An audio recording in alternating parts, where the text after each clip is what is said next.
Assalamualaikum warahmatullahi wabarakatuh. Alhamdulillah Al-hadi lis-siratil mustaqim. Segala puji bagi Allah Jalla Jalaluh yang memberikan petunjuk kepada kita ke jalan yang lurus di saat banyak manusia masih jauh dari siratal mustaqim. Sebagian bahkan berjalan di kelokan-kelokan yang tajam yang mungkin akan menceburkan dia ke dalam jurang yang dalam. Tapi Allah memilih kita untuk mengenalnya, menjalankan agamanya, meniti sunnah Rasul sallallahu alaihi wasallam. Allahumma salli wa sallim ala sayyidina Muhammadin wa ala alihi wa ashabihi ajma'in. Ya Allah, semoga salawatmu, salammu, berkahmu, nikmatmu senantiasa engkau curahkan untuk hamba kekasihmu, untuk baginda Nabi kita Muhammad sallallahu alaihi wasallam, dan untuk keluarga beliau, untuk istri-istri beliau, untuk putra-putri beliau, dan untuk seluruh sahabat Nabi. Semoga Allah meridhai kita bersama mereka. Amma ba'd. Ana lihat jam sudah menunjukkan pukul 20 lewat 17 menit. Sebagian anak lihat sudah mulai ngantuk-ngantuk. Sebagian sudah tidur, bukan ngantuk. Anak sudah lihat sebagian tidur. Kita lanjutkan sekarang apa besok? Anak takut ceramah anak jadi pengantar tidur, tapi nggak apa-apa lah. Bismillah. Yang penting jangan lupa baca doa.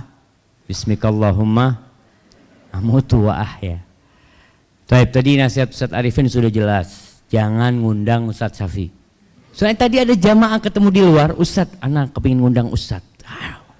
Baru nyampe sudah mau diundang Ustaz. Pokoknya yang punya jadwal harus lewat Ustaz Arifin. Taib, berburu naungan di padang mahsyar. Kedatangan bapak-bapak, ibu-ibu semua, ana rasa untuk berburu naungan tersebut. Dalam sebuah hadis yang diriwayatkan oleh Al-Imam Bukhari dan Muslim dari Abu Hurairah radhiyallahu taala anhu, qala Rasulullah sallallahu alaihi wasallam, sab'atun yudhilluhumullah fi dhillih yauma la dhilla illa dhilluh. Ada 7 golongan yang kelak akan mendapatkan naungan Allah di hari tidak ada naungan kecuali naungannya. Hadis ini insyaallah maklum semuanya. Semua udah pada tahu, berulang kali mendengarkan tentang 7 golongan tersebut. Tapi insyaallah 7 golongan ini akan dikaji dalam 6 sesi. Dengan harapan pulang dari sini, pulang dari Jember nih, pulang habis kajian ini, semuanya bisa melihat aku masuk yang mana. Yang ditakutkan kita tuh nggak masuk di salah satu dari 7 tersebut. Kalau memang kita belum masuk, mudah-mudahan dengan kajian ini kita bisa tahu tips-tipsnya, triksnya untuk masuk menjadi salah satu dari mereka. Kalau bisa menjadi ketujuh-tujuhnya. Mungkinkah itu? Nggak ada yang nggak mungkin kalau Allah menghendaki. Yang pertama, imamun adil. Imam yang adil. Anda lihat ada hadiah ini jamaah. Iya. Siapa yang mau melanjutkan 7 golongan tersebut? Ibu-ibu, 7 golongan yang akan mendapatkan naungan. Nah, nggak boleh googling, nggak boleh cari di mbah Google, kadang kala langsung. Ada yang mau coba ibu? Nah, fadhal. Mic-nya dulu ambil.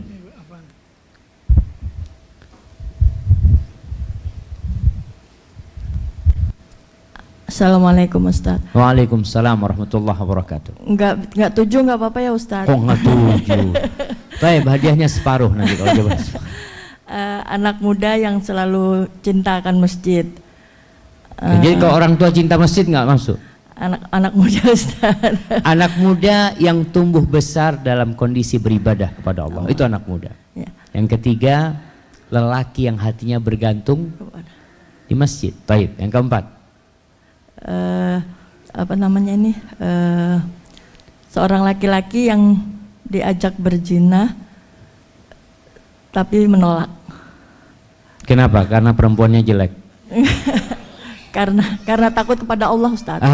Diajak berzina sama perempuan yang cantik, bangsawan, yang semua orang berharap dengan perempuan ini, tapi dia mengatakan aku takut kepada Allah. Baik. Kemudian yang kelima. Udah lupa. Yang kelima lupa, ya kasih hadiahnya sudah. Bismillah. Lanjutkan. Ya, lanjutkan di sini yang bapak-bapak ada yang mau jawab. Kirim ke belakang sana.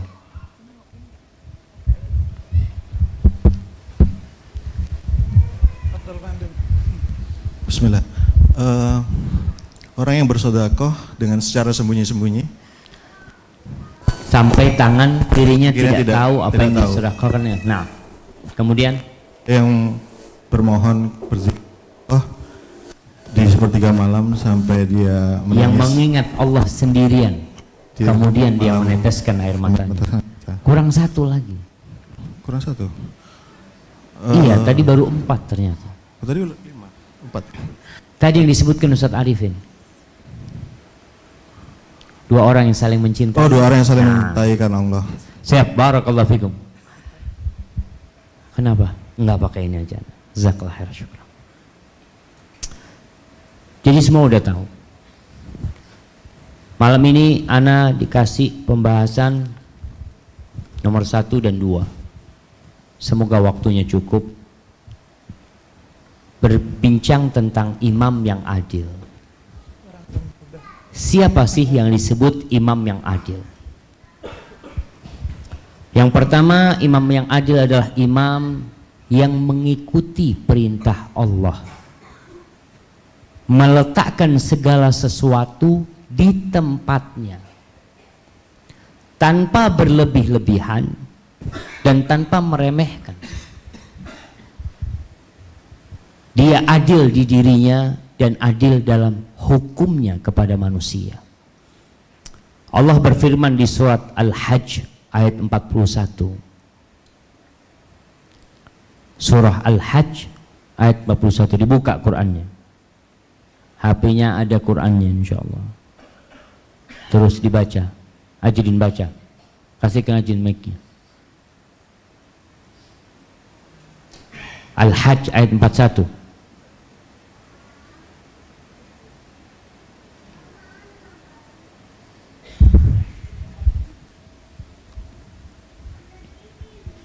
Bismillahirrahmanirrahim. Alladzina immakkannahum fil ardi aqamus salata wa atuz zakah wa atawuz zakah wa amaru bil ma'rufi wa nahaw 'anil munkar walillahi 'aqibatul umur. Artinya, Masya Allah. Jadi udah bisa bahasa Arab antum, nggak pakai yang terjemahan. Masya Allah. Belajar bahasa Arab di mana antum? Dia aja. Nah, siapa yang ada artinya? Oh, udah ngerti bahasa Arab. Sudah, kita lanjut kalau itu jemaah, nggak perlu baca artinya. Allah mengatakan alladzina immakkannahum fil ard. Mereka adalah orang-orang yang kalau kita kasih kekuasaan pada mereka, kita beri jabatan kepada mereka, apa yang mereka lakukan? Aqamus shalah. Mereka mendirikan salat. Wa atawuz zakah. Mereka membayar zakat. Wa amaru bil ma'ruf wa nahaw 'anil munkar. Mereka beramar ma'ruf dan bernahi munkar. Walillahi 'aqibatul umur. Dan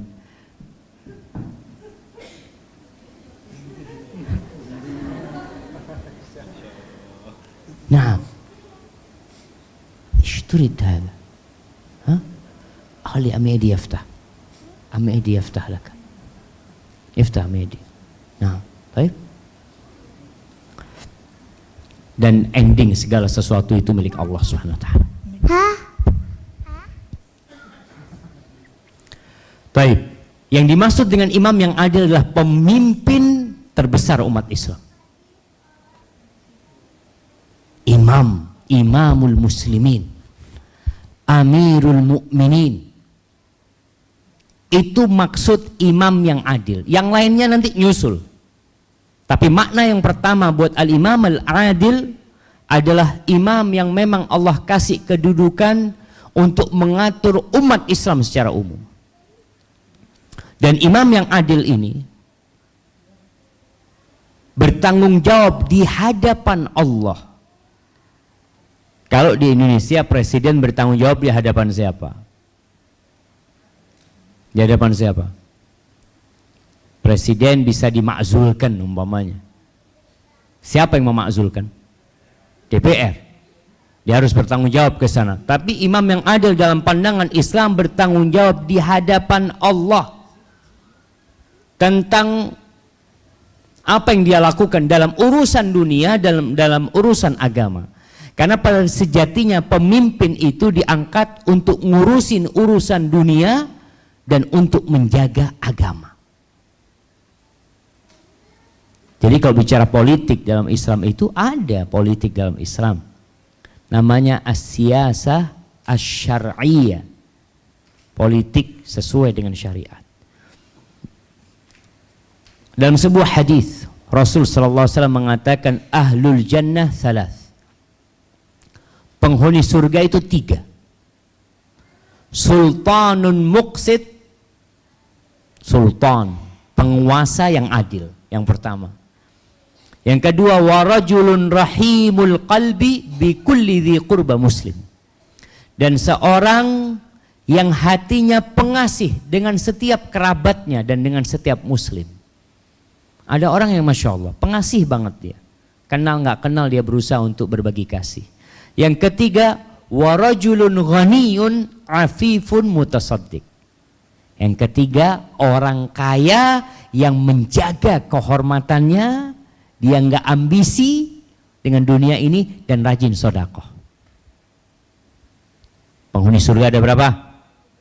3. Penguasa yang adil, seorang yang pengasih kepada kerabat dan kepada setiap muslim. Yang ketiga, orang kaya yang dia menjaga kehormatan dirinya, tidak berambisi mengambil harta dengan segala cara, malahan dia rajin bersedekah.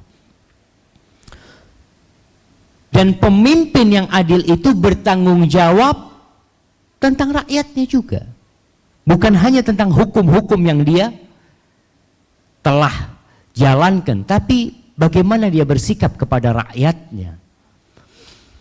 Rasulullah sallallahu alaihi wasallam dalam hadis riwayat Tabrani mengatakan, "In syi'tum anba'tukum 'anil imarah wa ma hiya." Kalau kalian mau, aku kasih tahu tentang kepemimpinan.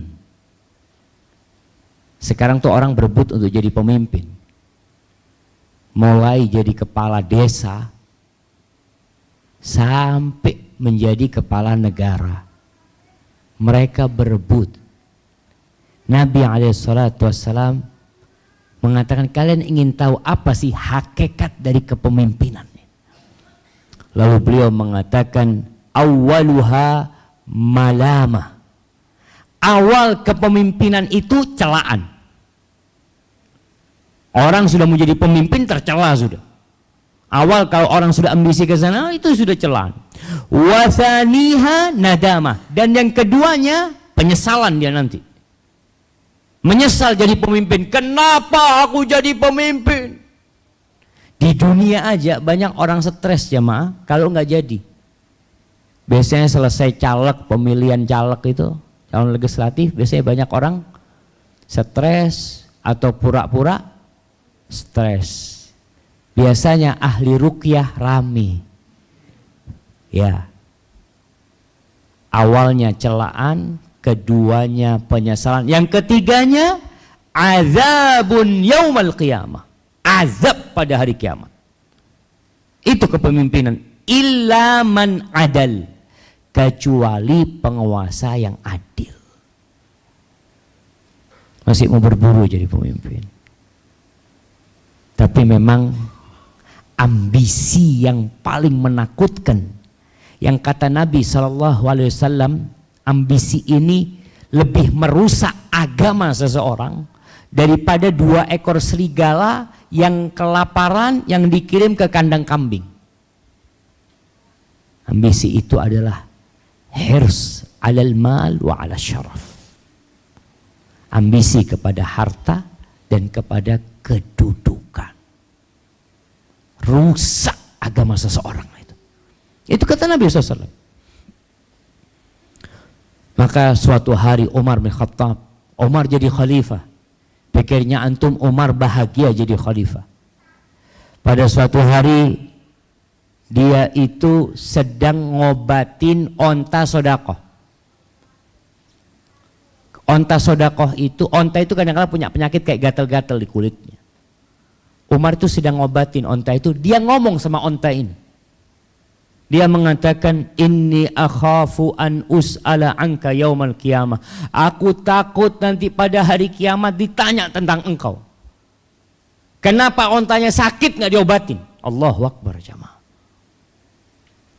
Itu kalau bicara mau jadi pemimpin berat. Antum akan ditanya tentang apa yang antum pimpin.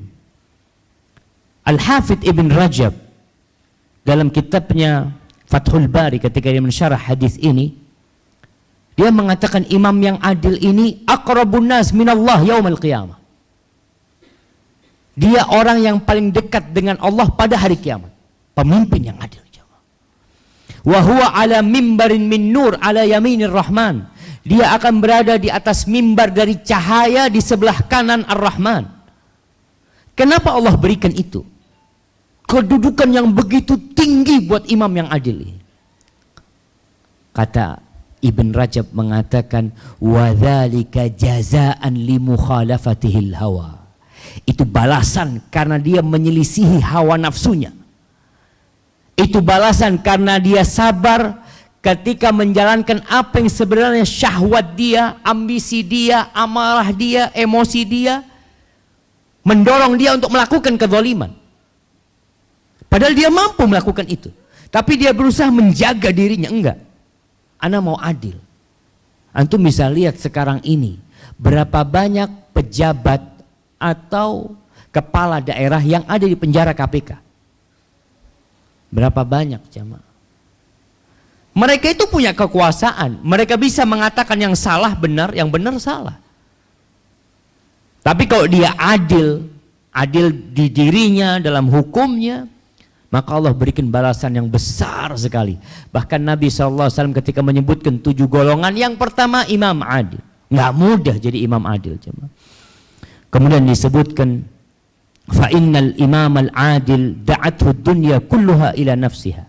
Imam yang adil itu dipanggil sama dunia. Dunia itu ngajak dia untuk melakukan apa saja yang dia inginkan. Kamu yang berkuasa sekarang itu. Mau apa? Kamu fadl.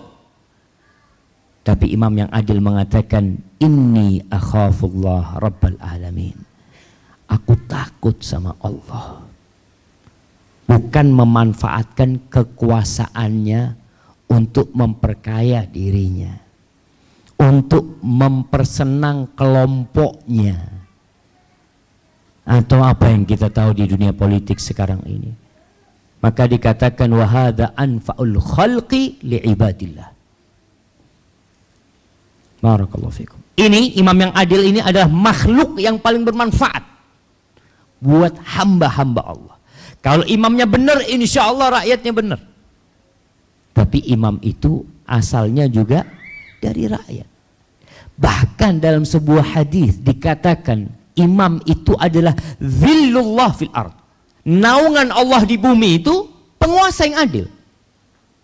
Penguasa itu akan mendapatkan naungan pada hari kiamat, dan ketika di dunia dia itulah naungan yang Allah bikin untuk rakyat di muka bumi ini. Kenapa? Rakyat itu bernaung dengan naungan imam yang adil ini. Kalau dia adil, Allah kasih naungan pada hari kiamat. Makanya ketika Pemimpin itu pilih kasih. Ketika hukum dilakukan itu, apa istilahnya, seperti belah bambu. Iya, istilahnya apa? Tebang pilih. Nah, maka yang akan terjadi azabun yaumal qiyamah. Di dunia dicela. Jadi kalau kita bicara tadi awwaluha malama, awalnya sudah celaan. Keduanya nanti penyesalan, terakhirnya azab yaumal qiyamah. Artinya hidupnya dia sebenarnya beban, bukan nikmat. Maka kita akan melihat bagaimana Rasulullah sallallahu alaihi wasallam berdoa buat pemimpin. Pemimpin itu didoakan karena berat kerjaannya. Apa doa Nabi sallallahu alaihi wasallam? Allahumma man waliya min amri ummati syai'an fashaqqa alaihim fashquq alaih. Ya Allah, siapa aja di antara umatku yang jadi penguasa, yang ngurusin urusan umatku, kemudian dia mempersulit umatku, persulit hidup dia ya Allah. Wallahi jamaah, jangan dipikir pemimpin itu enak tidurnya. Ana pernah berjumpa dengan salah seorang pas pampres waktu zamannya SBY. Dia cerita, Ustaz, kita tuh capek Ustaz. Jadi Bapak Presiden itu nggak bisa masuk kamar langsung tidur Ustaz. Kita yang tidur duluan. Kasurnya itu kita nyoba dulu. Aman, masuk. Jadi nggak bisa capek langsung, nggak bisa. Ya SOP-nya kayak gitu Ustaz.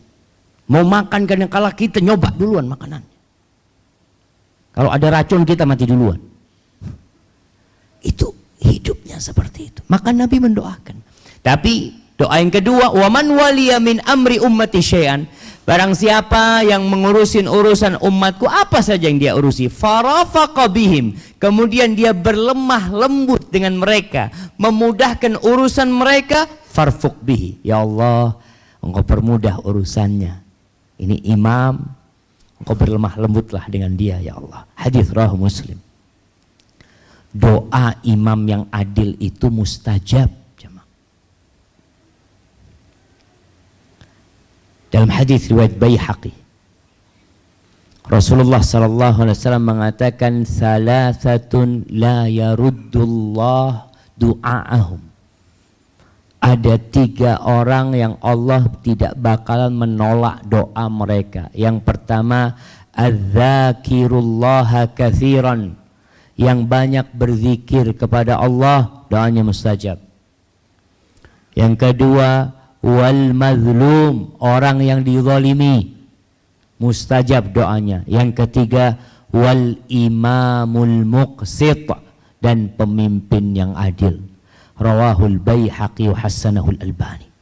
3. Ingat, 3 penghuni surga, 3 yang doanya mustajab. Kemudian Nabi sallallahu alaihi wasallam menyuruh kita mendoakan pemimpin kita, bukan mencela pemimpin kita. Ustaz, pemimpinnya zalim. Ya, doakan semoga enggak zalim. Pemimpinnya menyakiti ana, Ustaz. Doakan semoga dia sadar dan bertobat. Ini dalam hadis riwayat Tirmizi. Kata Nabi sallallahu alaihi wasallam, "Ala ukhbirukum bi khiyari umaraikum wa syirarihim?" Kalian mau enggak aku kasih tahu siapa pemimpin terbaik kalian dan siapa pemimpin terburuk kalian? Supaya kita tahu pemimpin kita itu mana yang baik dan mana yang buruk. Kita nih sebentar lagi pesta politik. Pesta politik ini terus emang nggak berhenti. Di desa, pemilihan desa itu ribut. 2 desa berantem. Gara-gara paslonnya kalah. Desa yang tingkat desa. Kita akan lihat siapa pemimpin yang terbaik dan siapa pemimpin yang buruk. Pemimpin yang baik khiyaruhum, yang terbaik adalah alladzina tuhibbunahum wa yuhibbunakum. Mereka adalah pemimpin yang kalian mencintai mereka.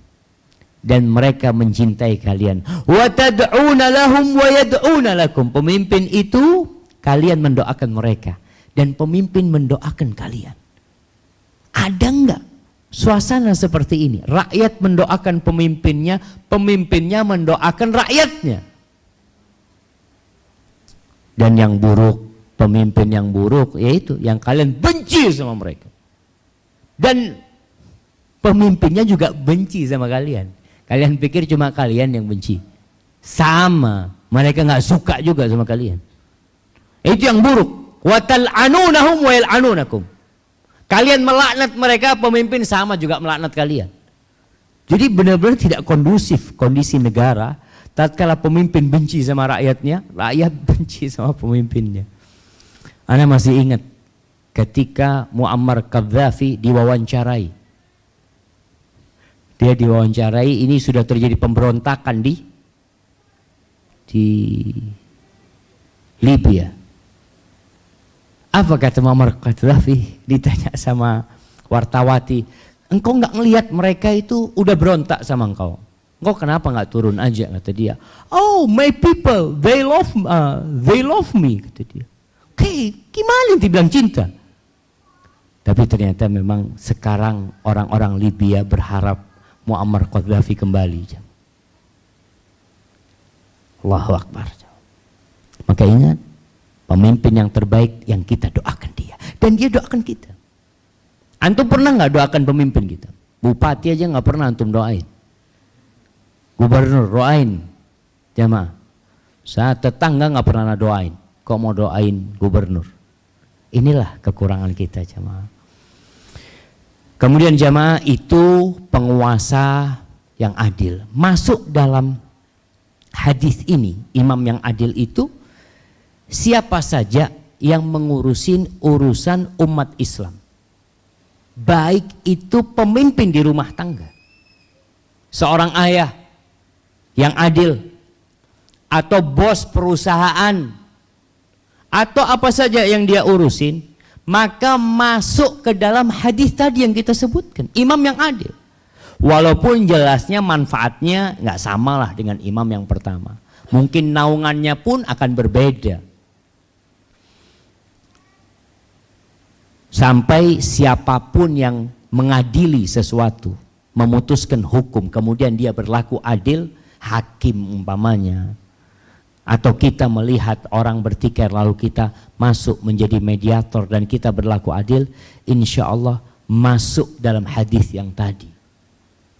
Rasulullah SAW bersabda, "Ma min amiri asyrah," tidaklah seorang yang memimpin 10 orang saja, illa wa huwa yu'ta bihi yaumal qiyamah, memimpin 10 orang jamaah, kelak pada hari kiamat akan didatangkan maghlulan, terbelenggu dia, dirantai ke lehernya. Ini yang memimpin 10 orang. Gimana yang memimpin 250 juta umat?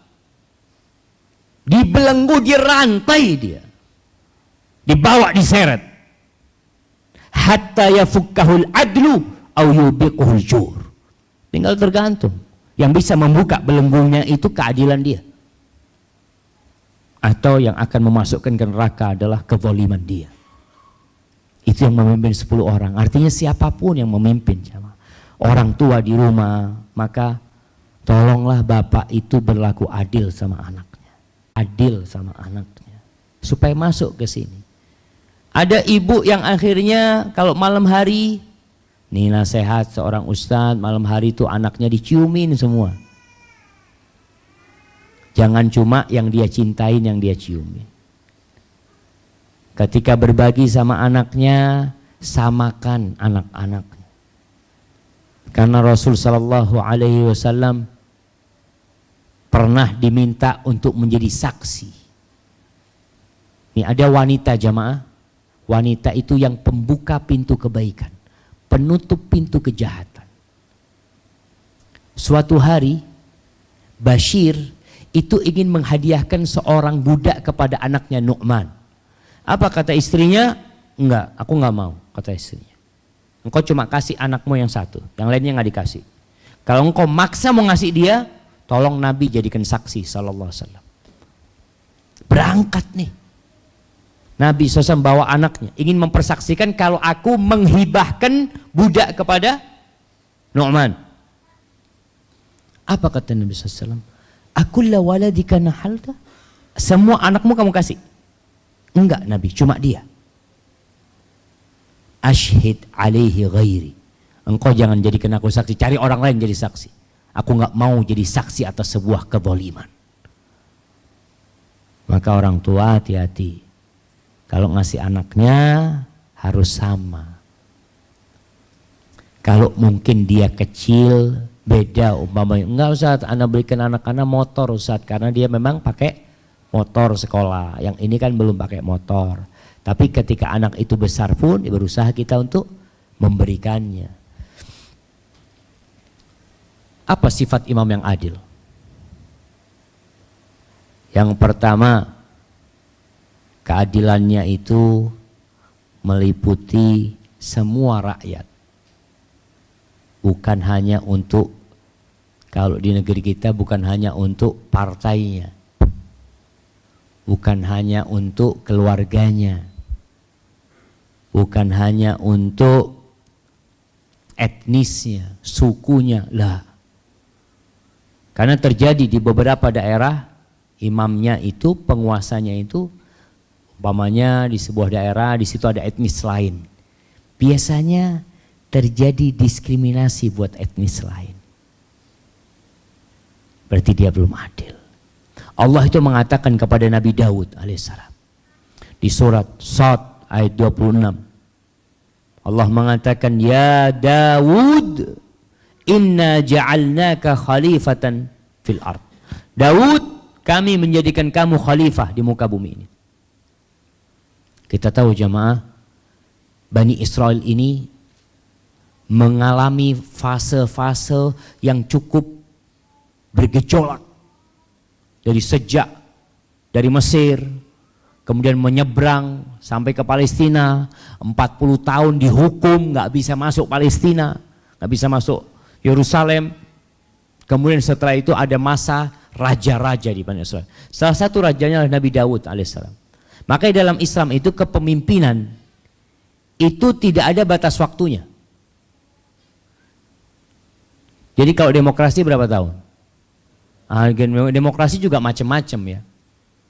Ada yang bisa jadi presiden seumur hidup, umpamanya. Ada yang cuma 5 tahun. Dulu di Indonesia itu bukan 5 tahun. Zamannya Pak Harto nggak ada batasan waktu. Bahkan Pak Harto memimpin 32 tahun. Sebelumnya Pak Harto, Soekarno juga kurang lebih sama. Kemudian diatur jadi 5 tahun. Dalam Islam nggak ada. Selama dia bisa memimpin, adil memimpin, tetap memimpin. Sampai kapan? Sampai mati. Enak banget Ustaz. Nggak enak jadi pemimpin itu. Antum kalau tahu jadi pemimpin, Allahu Akbar. Ustaz Arifin dulu sebelum jadi mudir itu gemuk. Jadi mudir tambah kurus. Naam jamaah. Antum berpikir nyaman seperti itu? Lah. Kita akan lihat bagaimana Umar bin Abdul Aziz sebentar lagi.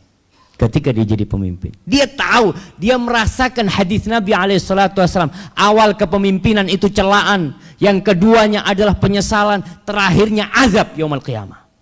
Itu ada dalam benak mereka yang memimpin. Maka di sini Allah mengatakan kepada Nabi Daud, ya Daud, kami menjadikan engkau khalifah fil ardi. Fahkum bainan nas bil haqq. Hendaklah engkau memutuskan di antara manusia dengan kebenaran. Wala tattabi'il hawa fayudillaka an sabilillah. Jangan ngikutin hawa nafsu. Nanti engkau akan tersesat dari jalan Allah Jalla Jalaluhu. Kemudian di surat An-Nisa ayat 135 Allah mengatakan, ya ayyuhalladzina amanu kunu qawwamina bil qist syuhada'a lillah walau ala anfusikum awil walidaini wal aqrabin. Subhanallah. Allah mengatakan, wahai orang-orang yang beriman, jadilah kalian orang-orang yang berdiri menegakkan keadilan. Jadi saksi-saksi untuk Allah Jalla Jalaluhu. Walaupun yang harus dihukum itu diri kalian sendiri, bukan orang lain loh. Berlaku adil jadi saksi itu, iya aku melakukan kesalahan, ya udah, terus terang kau melakukan kesalahan. Atau buat orang tua. Kadangkala ini orang tua, kalau anak jujur orang tua masuk penjara. Kalau anak adil orang tua anak dihukum. Lakukan itu. Subhanallah dalam Islam jamaah. Makanya Nabi SAW mengatakan, kalau putriku Fatimah mencuri, laqata'tu yadaha, aku potong tangannya Fatimah. Wa hasya lillahi an tasrik, nggak mungkin dia akan mencuri. Tapi Nabi SAW menjelaskan keadilan itu ditegakkan bukan kepada orang lain, kepada diri sendiri, kepada orang tua kita, kepada anak kita. Ini sifat imam yang adil. Ada nggak itu pada diri kita? Mampukah kita menegakkan keadilan kepada orang tua kita, kepada anak kita? Kebanyakan jamaah penguasa itu menutupin kesalahan keluarganya. Itu yang terjadi. Makanya jadi imam adil itu berat. Kalau jadi rakyat adil terpaksa. Ya apa Ustaz, ana mau zalim tidak bisa. Karena dia nggak punya kekuasaan. Kemudian nih Umar bin Abdul Aziz. Kita lihat bagaimana Umar bin Abdul Aziz. Ya kita kalau kepingin Ustaz pilih pemimpin yang kayak apa? Yang kayak Umar bin Abdul Aziz. Kalau nggak dapat kayak Abu Bakar ya kayak Umar, nggak dapat juga Ustaz. Ya kayak Utsman lah, nggak dapat kayak Utsman Ustaz. Ya kayak Ali, nggak dapat Ustaz. Lanjut kayak Muawiyah nggak dapat, kayak Umar bin Abdul Aziz. Umar bin Abdul Aziz ini meninggal tahun 101 jemaah. Iya insya Allah 101. Dia itu memimpin nggak sampai 2 tahun memimpin dia. Suatu hari Fatimah binti Abdul Malik bin Marwan ini khalifah sebelumnya. Fatimah ini istrinya Umar bin Abdul Aziz. Dia lihat Umar nangis. Lalu aku tanya, kenapa engkau menangis suamiku? Inni taqallattu min amri ummati Muhammadin sallallahu alaihi wasallam. Aswadiha wa ahmar. Kau tahu aku ini jadi pemimpin sekarang. Ngurusin urusan umat Nabi Muhammad SAW. Yang hitam dan yang merah. Lalu aku berpikir tentang al-fakir al-ja'i. Ada orang fakir yang kelaparan. Ada orang sakit yang tidak terawat. Ada orang yang gak punya pakaian. Ada yang susah hidupnya. Ada yang dizalimi. Ada orang yang asing, ada orang yang ditawan, ada orang tua yang sudah sepuh, ada orang yang banyak anaknya, banyak tanggungannya, hartanya sedikit, dan mereka itu tersebar di bumi Allah. Aku tahu Allah akan tanyakan kepada aku tentang semua itu. Aku takut gak bisa jawab nanti di hadapan Allah. Wallahi jamaah, pemimpin itu akan ditanya tentang lubang di jalan. Sekarang ini musim hujan. Kita bisa lihat banyak lubang-lubang di jalan. Ketika ada orang naik motor, kemudian terbalik, pemimpinnya akan ditanya sama Allah Jalla Jalla. Kenapa tuh jalan engkau tidak tutup? Umar bin Khattab pernah mengatakan, aku takut kalau ada keledai di Jijlah, keledai di jalan sana yang tersungkur, aku takut ditanya, kenapa Umar itu jalannya enggak engkau perbaikin? Itu buat keledai. Gimana kalau kita lihat jalan-jalan yang bolong-bolong, yang dibiarkan? Kenapa? Fulusnya nggak ada. Siapa yang makan fulusnya? Na'udzubillah min dzalik. Ini Umar bin Abdul Aziz berpikir, anak akan ditanya. Subhanallah jemaah. Baik, itu yang pertama. Sifat yang pertama. Sifat yang kedua, dia berusaha menjaga harta umat Islam. Enggak dibuat bancaan hartanya umat Islam. Enggak dimakan sendiri. Anak kadang kala heran ya. Ada seorang yang cerita. Dia orang besar. Dia cerita, Ustaz, antum tahu Ustaz, ada seorang bupati perempuan yang korupsi. Dia itu mau kasih uang suap kepada kita Ustaz, untuk membantu dia. Uang suap yang akan dia berikan kepada kita itu 200 miliar suapnya. Berapa yang dia korupsi jemaah? Dia berani kasih 200 miliar uang suap. Padahal pemimpin yang adil itu dia ini uangnya umat gitu loh, bukan milik dia. Kamu nggak punya apa-apa. Kasih gaji, makan tuh gaji. Sisanya jangan sampai ada 1 rupiah pun yang keluar kecuali engkau akan ditanyakan sama Allah SWT. Maka Umar bin Abdul Aziz jamaah, di masa dia, Umar itu diminta untuk bikin kiswahnya Ka'bah. Masa dia, tiap tahun kiswah itu diganti. Apa kata Umar bin Abdul Aziz? Enggak, hari tahun ini enggak usah pasang kiswah Ka'bah, tetap yang lama. Aku melihat uang kiswah itu lebih bermanfaat untuk digunakan buat orang-orang yang kelaparan, yang mereka mungkin nggak punya makanan, daripada ya cuma Ka'bah yang harus kasih kiswah. Sampai seperti itu dia berpikir. Subhanallah, ketika dia jadi khalifah, istrinya ini anak khalifah, kaya raya, yang namanya perhiasan di tangannya, bajunya, semuanya. Akhirnya Umar mengatakan kepada istrinya, ikhtari, engkau pilih wahai istriku, imma antaruddi huliyaka ila baitil mal, engkau kembalikan semua perhiasanmu itu ke baitul mal, wa imma anta'dhani li fi firaqiki, kalau engkau nggak mau ya sudah, izinkan aku untuk menceraikan dirimu. Nggak bisa kalau seperti itu. Katanya dia, fa inni aqra an akuna ana wa anti wa ma'aki hadhil jawar. Aku tuh takut kalau aku tetap bersamamu, perhiasan ini, emas, semua yang kau miliki ada bersama kita di satu rumah, dan engkau tahu dari mana bapakmu dapat itu. Dari mana bapakmu dapat itu? Wallahi jamaah, jadi pemimpin ini, anak kok dengar cerita ya, orang-orang yang datang bawa uang pakai kerdus, dia taruh, dia cerita, ana taruh duit itu Zat di ruangan isinya fulus semua. Kita taruh sana Ustaz, taruh, Allahu Akbar jamaah.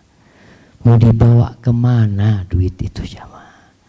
Pak Harto mati, nggak ada yang dia bawa. Padahal dia berkuasa 32 tahun. Masa yang berkuasa baru 5 tahun, 10 tahun ya. Nggak ambil pelajaran dari mereka yang berkuasa kemudian meninggal dunia. Pernah suatu hari dia dapat berita anaknya Umar bin Abdul Aziz ini beli cincin. Cincin itu Masya Allah harganya 1000 dirham. Bagus cincin itu. Ada batunya mungkin ya. 1000 dirham. 1000 dirham itu kalau untuk beli kambing jamaah dapat 100 ekor kambing. Jadi berapa? 100 ekor kambing, satu kambing 1 juta. 100 juta. Lalu Umar bin Abdul Aziz kirim surat sama anaknya. Nak, jual itu cincin nak. Dan engkau kasih makan dengan harganya 1000 orang kelaparan. Lalu engkau beli cincin dari besi dan engkau tulis di situ. Cincin itu kasih tulisan di atasnya, rahimallahu mra'an arafa qadra nafsi. Allah merahmati seorang yang tahu dengan dirinya sendiri. Itu Umar bin Abdul Aziz jamaah. Jadi urusan fulus ini fulusnya umat. Oke, anaknya mungkin beli pakai duit dia, boleh dia beli, tapi seorang ayah ingin anaknya benar. Subhanallah, Umar bin Abdul Aziz mau meninggal dunia. Setelah dia jadi khalifah selama 29 bulan. Masuk menjumpai Umar bin Abdul Aziz sepupunya. Namanya Maslamah bin Abdul Malik. Maslamah bin Abdul Malik ini panglima perang. Masya Allah. Dia masuk mengatakan kepada Umar bin Abdul Aziz, ya Amirul Mukminin, ala tusi li auladik. Kau nggak mau wasiat buat anak-anakmu? Mereka banyak loh, anakmu banyak, semua nggak punya duit mereka, miskin mereka. Mumpung engkau jadi penguasa sekarang, bisa berwasiat. Oh, anakku jadi ini, kasih tanah ini buat anakku. Seperti itu pemimpin. Sampai anak kalau dengar cerita jadi pemimpin ya bisa dapat tanah yang bagus, ya dikasih tanah karena dia memimpin pada waktu itu. Umar bin Abdul Aziz disuruh berbuat itu sama sepupunya sendiri, Maslamah bin Abdul Malik. Kata Umar, engkau pikir aku punya sesuatu yang aku bisa wasiatkan sama mereka? Aku punya harta bisa aku wasiatkan, atau engkau nyuruh aku mewasiatkan kepada mereka hartanya umat Islam, aku kasihkan ke mereka? Enggak mungkin, kata dia.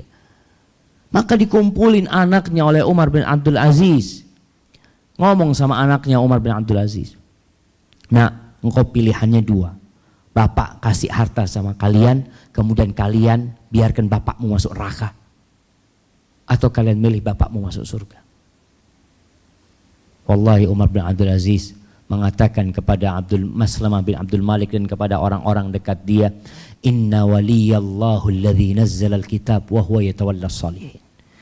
Penolongku itu Allah yang menurunkan Alkitab dan Allah yang akan menolong orang-orang soleh.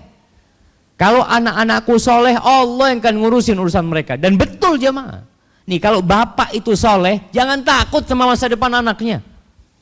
Insya Allah kisah di surat Al-Kahfi, bagaimana Allah ngirim Nabi Khadir dan Nabi Musa untuk menjaga hartanya dua anak yatim. Dikirim sama Allah ke kampung sana. Itu bangunan diperbaikin. Siapa yang ngirim? Allah Jalla Jalaluh. Lalu kita takut meninggalkan anak-anak kita miskin. Ya kan Ustaz, lebih baik mereka punya duit, iya. Tapi lebih baik mereka punya iman dan punya duit daripada hanya punya duit tapi nggak punya iman. Sifat yang ketiga pemimpin yang adil, dia berusaha untuk menghindari terjadinya kezaliman dalam pemerintahan dia. Dan dia berusaha untuk mengambil hak orang-orang yang dizalimi dan diberikan kepada mereka. Karena kita tahu ada istilah di Indonesia ini, maju tak gentar, membela yang bayar. Sampai ada istilah seperti itu. Kezaliman terjadi di pengadilan jamaah. Itu terjadi. Pemimpin bertanggung jawab. Milih hakim pun yang benar. Jangan sampai terjadi kezaliman di negeri.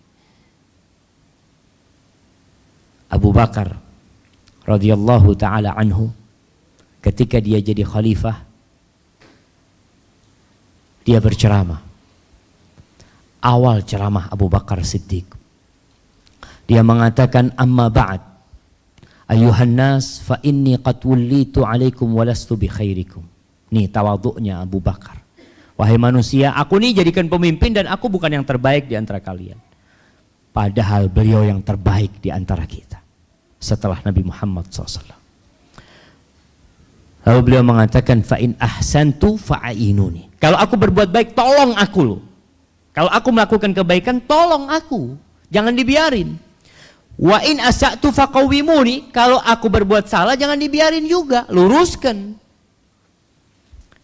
As-sidqu amanah wal kadhibu khiyanah. Kejujuran itu amanah dan dusta itu pengkhianatan.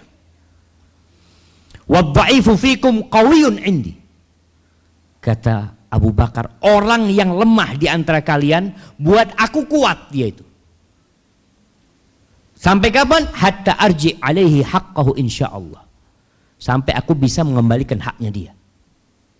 Ini orang lemah tapi buat aku kuat. Kalau dia punya hak diambil orang, aku punya kewajiban mengembalikan haknya dia. Wal qawiyyu fikum dha'ifun indi. Dan orang yang merasa kuat buat aku lemah. Kalau dia ngambil haknya orang, nggak ada apa-apanya buat aku. Sampai aku ambil haknya untuk orang dari diri dia. Itu kewajiban pemimpin yang adil. Kemudian sifat yang keempat, memperbaiki kehidupan rakyat dan menebarkan keamanan di antara mereka. Ini sifat pemimpin yang adil. Dia berpikir bagaimana rakyat ini jadi benar. Bagaimana semuanya merasakan keamanan.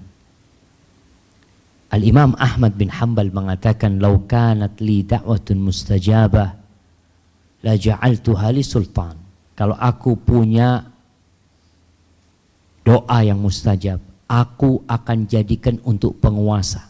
Kenapa? Li'annahu bisalahihi salahul ummah. Kalau pemimpinnya benar, umatnya benar insyaallah. Artinya pemimpin ini bertanggung jawab untuk memperbaiki dirinya supaya rakyatnya benar. Perbaiki sholatnya, perbaiki ibadahnya. Dan Sufyan ats-Tsauri juga mengatakan ada dua manusia. Kalau dia baik, umat ini baik. Kalau dia rusak, rusak umat ini. Ini hadiahnya, siapa yang mau jawab? Siapa dua orang itu? Kalau benar, umat benar. Kalau rusak, rusak umat.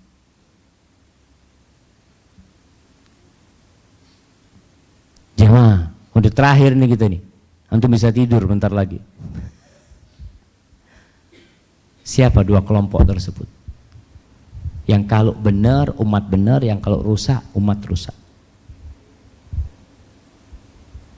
Ada yang mau coba? Apa udah pada tidur semua? Aduh, ada yang sudah nggak kuat buka matanya. Astagfirullah, Ustaz. Siapa jemaah? Ibu-ibu? Nah, ada yang angkat tangan? Ya berarti memang harus ditutup kajiannya sudah. Itu. Al-ulama wal umara. Ulama dan pemimpin. Kalau ulamanya nggak benar, rusak umat itu. Ulamanya kumpul sama pemimpin yang rusak, rusak lagi umat. Sampai dulu ada seorang pemimpin, bupati. Bupatinya ini ulama. Ini cerita teman-teman di kampung sana, ulama Ustaz. Ketika dia mencalonkan jadi bupati, itu para kiai datang kepada beliau. Karena beliau termasuk ulama sepuh yang paling disegani lah. Artinya semua itu muridnya beliau lah. Mereka datang, Pak Yai, kalau kita salah, Pak Yai yang biasa negur kita. Tapi sekarang kalau Pak Yai salah, siapa yang negur Pak Yai? Apa kata beliau? Ya saya sendiri nanti negur diri saya. Akhirnya sekarang berada di penjara KPK. Iya. Na'udzubillah min dzalik. Orang kalau sudah punya harta, berpikir kawin sana, kawin sini, cari perempuan sana, cari perempuan sini. Itu yang kalau rusak umat. Pemimpin dan ulama. Semoga Allah Jalla Jalaluhu menjadikan buat negeri kita pemimpin yang adil, pemimpin yang tahu diri. Dia pantas memimpin atau tidak. Pemimpin yang senantiasa takut kepada Allah dan menjalankan syariat Allah dalam menegakkan keadilan di muka bumi ini. Itu mungkin yang bisa kita kaji pada kesempatan kali ini. Dan buat yang orang tua, jangan lupa adil di keluarganya, ibu adil juga sama anak-anaknya. Karena hadis ini jamaah berkaitan dengan 7 golongan ini, itu bukan hanya buat orang laki, tapi laki dan perempuan sama. Berkaitan dengan seorang lelaki yang hatinya bergantung ke masjid. Gimana wanita kan nggak mungkin Ustaz. Iya, tapi ada wanita yang hatinya bergantung di sholatnya, di musola dia di rumahnya. Ketika azan dikumandangkan, dia langsung ke tempat sana. Hadza wallahu a'lam bishawab. Itu yang bisa saya sampaikan.